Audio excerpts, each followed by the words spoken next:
Fala galera! Sabia aquelas cenas de filmes com efeitos especiais que nos deixam boquiabertos de tão reais que parecem, fazendo com que não percebamos os limites entre a ficção e a realidade? Já estamos tão acostumados a assistir filmes assim que até nos esquecemos, ou não fazemos ideia como os criadores conseguem de fato filmar esses episódios tão perigosos e épicos. Mas agora chegou a hora de analisar mais a fundo os processos de filmagem. Bora começar!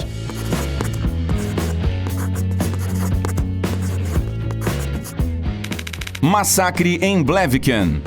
Quem assistiu com certeza ainda está encantado com a primeira temporada de The Witcher, uma série que mostra o magnífico Henry Cavill como Geralt, em uma atmosfera pitoresca, que teve até uma música que virou meme. Então agora vamos recordar o final do primeiro episódio, que nada mais é do que a excitante parte em que o Lobo Branco acaba com os ladrões. Essa batalha super dinâmica, que durou literalmente 1 minuto, foi o suficiente para que a espada do Witcher não deixasse nenhum oponente vivo. Só que a questão é que não havia espada.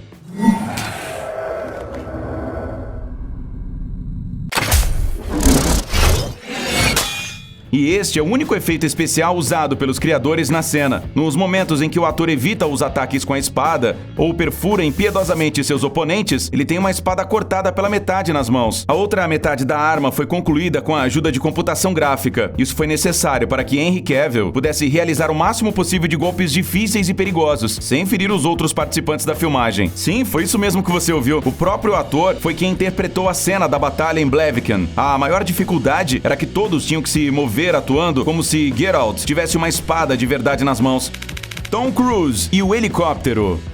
Tom Cruise com certeza merece o título de ator mais insano do planeta. Praticamente todo mundo sabe que ele sempre busca executar sozinho todos os truques, até mesmo os mais difíceis e perigosos. Se os corretores de seguros já se acostumaram com esse tipo de comportamento durante a carreira dele, então no set do filme Missão Impossível, efeito Fallout, eles definitivamente devem ter sofrido um novo colapso nervoso. Lembra da parte da batalha com helicópteros? A cena incluía uma curva de 360 graus sobre um penhasco atravessando um desfiladeiro estreito, mergulhando nas nuvens e retornando, ou seja, uma sequência inteira de riscos mortais. O filme foi rodado na Nova Zelândia, que foi o único país que permitiu que os cineastas fizessem essa loucura. Agora, imagine a reação do diretor quando Tom comentou: "Vou para o Airbus para aprender a pilotar helicópteros." E ele realmente fez isso. O ator levou 3 meses para se preparar, dedicando pelo menos 8 horas de treinamento todos os dias. Basta olhar para essas cenas novamente para ver o resultado. 13 helicópteros voando literalmente a 1 metro de distância em um desfiladeiro estreito. Qualquer mísero movimento errado poderia se transformar em uma tragédia. Mas Tom não apenas pilotou o helicóptero, como também controlou a câmera dentro da cabine. Esse cara é simplesmente maluco e é por isso que o amamos tanto.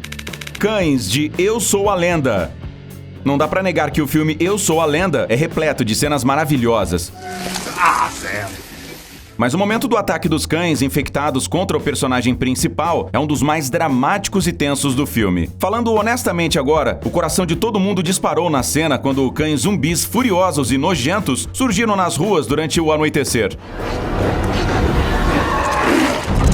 Já quando uma dessas criaturas fica cara a cara com o personagem de Will Smith, rangendo os dentes e babando, é simplesmente impossível assistir a cena sem ficar nervoso, até porque o monstro estava prestes a despedaçá-lo. Agora, chegou a hora de conhecer as cenas por trás dos bastidores para descobrir como este episódio espetacular foi filmado e morrer de tanto rir. O processo de toda a criação dessa cena ficou mais do que engraçado. Enquanto Will Smith estava deitado no chão e fingindo estar em pânico, um figurante da produção vestindo um traje chroma key estava segurando a cabeça de um cachorro fantoche e curvado sobre ele. É nessas horas que vemos a grande habilidade de atuação de Will, porque segurar a risada nessas circunstâncias deve ser muito difícil.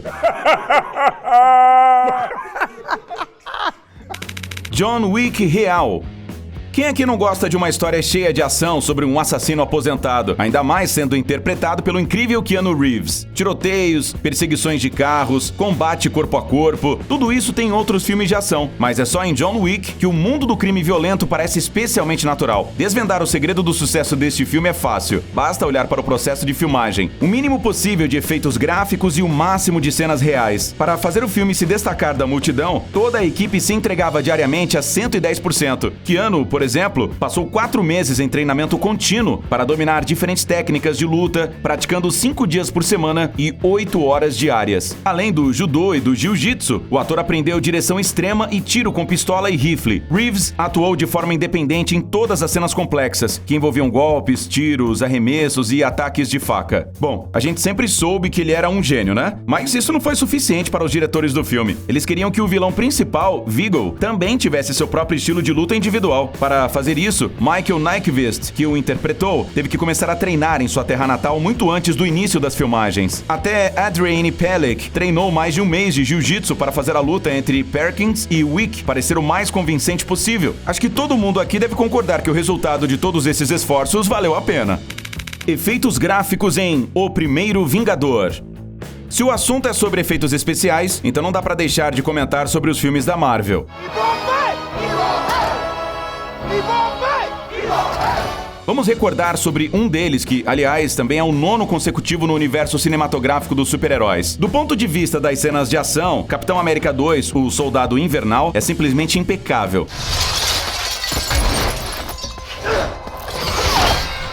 Segundo o cineasta Trent Opalock, foram feitas tentativas de trazer realismo nas cenas por meio do enquadramento clássico e iluminação naturalista, mas nós sabemos muito bem qual o segredinho disso tudo. Dá só uma olhada neste trabalho minucioso. Aqui, na realidade, os atores estão parados em uma pequena sala contra um fundo de tela verde. Já no filme, vemos um mundo inteiro trabalhado nos mínimos detalhes, e a cena com a queda do Helicarrier é uma verdadeira obra-prima. Várias camadas de efeitos gráficos complexos, incluindo fumaça, água, fogo e detritos, só para nos deixar boquiabertos por alguns segundos. Por incrível que pareça, o filme não acabou ganhando o Oscar de melhor efeitos visuais, mas mesmo assim não deixou de ser memorável.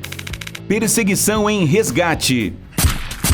Não há dúvidas de que a cena da perseguição de 12 minutos do filme de ação Resgate entrará para a história do cinema. Parece uma cena contínua, mas na verdade é montada a partir de 36 sessões cheias de truques de dublê extremamente difíceis. Essa ação de arrepiar foi obtida graças ao diretor Sam Hargrave, que já foi dublê no passado. Esse background permitiu que ele literalmente mergulhasse na cena de ação. Se o dublê de Chris Hemsworth salta do telhado ou cai da varanda, então Sam voa atrás dele com uma câmera nas mãos. Para obter cenas incríveis, Hargrave brincou com perigo. Para se ter noção, em um dos episódios ele foi amarrado ao capô de um carro em movimento para filmar o veículo do personagem principal por trás. Mas a poeira que levantou durante a gravação acabou causando um acidente e as pernas do diretor atingiram em cheio o para-choque do outro carro. Alguns centímetros para o lado e o filme dificilmente teria sido rodado até o fim. Kingsman. A briga no restaurante em Kingsman, o Círculo Dourado, é quase tão expressiva quanto a famosa carnificina na igreja do primeiro filme. Parece que essa batalha acrobática foi filmada em uma tomada só, mas na verdade, esse pequeno episódio consiste em cerca de uma centena de fragmentos juntos. De acordo com o especialista em efeitos visuais Mark Breakspear, a maior parte do tempo e do esforço foi gasta em meticulosas substituições de rostos, já que quase toda a cena foi filmada com a participação de dublês. Tente só imaginar, levou meses para montar uma luta que demorou 1 minuto na tela. Efeitos especiais dos anos 2000.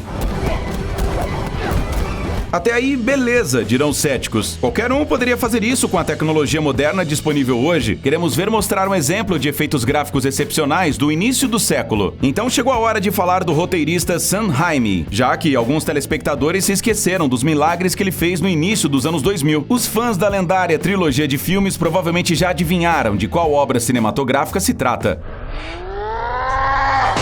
O Homem-Aranha de 2002, 2004 e 2007, que simplesmente deixaram o público daquela época de boca aberta. Esta cena aqui, por exemplo, mostra a aparição épica do Dr. Octopus na segunda parte do filme. Ah, mas há pequenas falhas se olhar bem de perto, dirão os críticos novamente. Acontece que essas cenas foram montadas há 16 anos. Não é à toa que o filme ganhou o Oscar de melhor efeitos visuais. O Homem-Aranha 3 também foi indicado para o Saturn Award na categoria de melhores efeitos especiais e ganhador do prêmio BAFTA na categoria de melhores efeitos visuais. Homem-Aranha computadorizado. Let's roll camera.